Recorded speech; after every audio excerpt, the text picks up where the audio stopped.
It's strange thinking about your past, especially when it's full of dark and sad memories. My name is William. I used to really like animals, especially cats. I loved how graceful and independent they were. But over time, things changed for me, and not in a good way. I got married young, and was glad my wife loved animals like I did. Let me tell you about Pluto. The cat was big and pretty. It was all black and very smart. It was so smart that my wife found it funny how some folks think black cats are bad like they're slay cats pretending to be something else. A big black cat that came into my life when I still felt happy inside. We were best friends, always together. But as time went on, I lost my innocence and started doing bad things. Drinking alcohol became a regular thing, and it messed up how I saw the world and how I felt inside. One night I felt like I wasn't myself anymore, someone else, someone evil and drunk, seemed to take over me. I took my knife from my pocket, grabbed the poor animal by its neck, and cut out one of its eyes. When I woke up the next morning, I felt a lot of pain and horror in my mind. I was really guilty. I couldn't figure out how I could do something so bad, but soon, alcohol helped me forget. My marriage suffered because of my bad choices, just like my sense of right and wrong did. My wife, who used to be the most important person to me, ended up getting hurt because of my anger. That night, I woke up suddenly. My bed was on fire. People were shouting outside, "Fire! Fire!" Our house was burning. Luckily, my wife, our servant, and I escaped. We watched as the house burned down. By morning, everything was gone except one wall, in the middle of the house.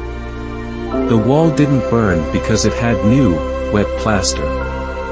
A crowd was gathered near the wall, talking and excited. I looked over their shoulders and saw a black shape in the fresh white plaster. It looked like a big cat hanging by its neck. I remembered hanging a cat in the garden of the house next door. During the fire, lots of people were in that garden. Maybe someone took the dead cat and threw it through my window to wake me up. The falling walls pushed the cat's body into the wet plaster. The cat burned up, but the shape stayed in the plaster. I was sure that's what happened. But I couldn't stop thinking about that black figure for months. I even saw it in my dreams.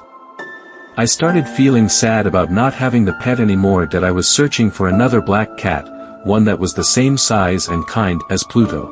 Then one day, I found another black cat that looked just like Pluto, except for a small white patch on its chest.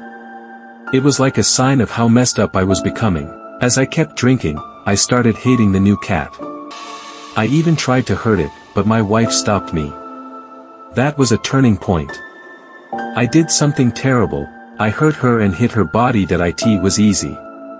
I took out some plaster and stones, made a hole in the wall's middle, and put my wife there. Then I closed it up with stones and new plaster, cleaned the floor, and looked around. And that new cat's cries always reminded me of what I did.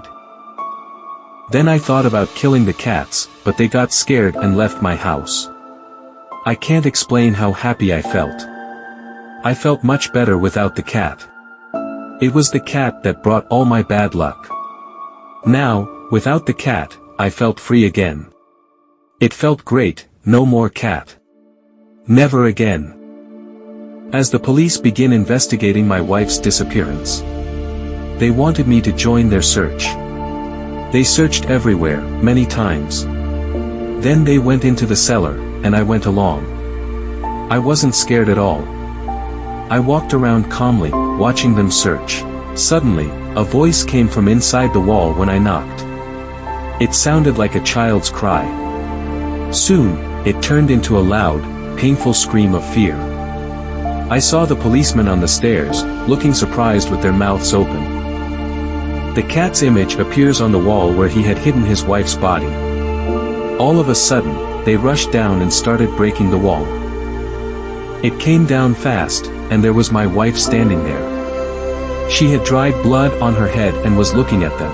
Now I'm stuck here, waiting for my punishment. My guilt feels like a heavy weight.